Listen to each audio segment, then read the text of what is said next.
The rise of polarisation in Europe has reinforced a view of politics as a fight between enemies, each defending alternative views of the truth based on emotional connections with political projects and leaders. But can there be more than one truth? And if not, who has the monopoly on political knowledge? Let's find out. The concept of democracy places debate at the center of institutional organization. This means that in a true democracy, no one can claim the monopoly of truth as such, not even a president, prime minister, or ruling party.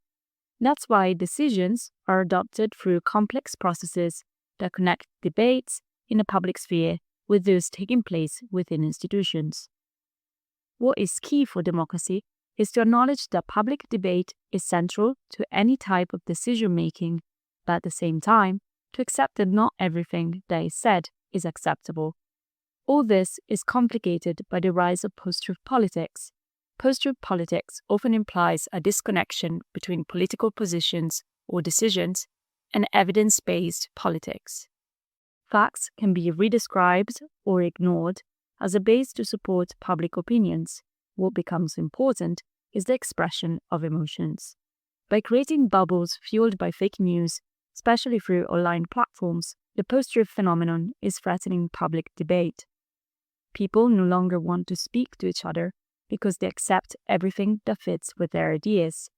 And this is especially useful for populist leaders that use fake news and disinformation on purpose to gather their supporters. There are no simple solutions to the challenges of post-truth politics. To curb the spread of fake news, some national governments have adopted regulatory approaches, but these efforts can be counterproductive, especially in weaker democratic systems. Content regulation could be used to control the opposition and enforce authoritarian trends. Instead, any solution to post-truth politics must remember that debate is at the core of democracy. Let's now take a closer look at the EU. Is it showing us a way to balance regulatory efforts and democratic values? We can see that the EU follows a strategy that tries to reinforce an idea of democracy. In 2020, the EU set forward the European Democracy Action Plan, or EDAP, a document addressing the spread of disinformation from a comprehensive perspective to protect democracy. This strategy is focused on guaranteeing the transparency of political advertising and communication, imposing special duties on big platforms, and increasing their responsibilities to oversee the online space. However, the document also focuses on coordinating policies with member states to ensure fair elections, protection from cyber attacks, promoting media pluralism, and education for digital and media literacy, as well as active citizenship.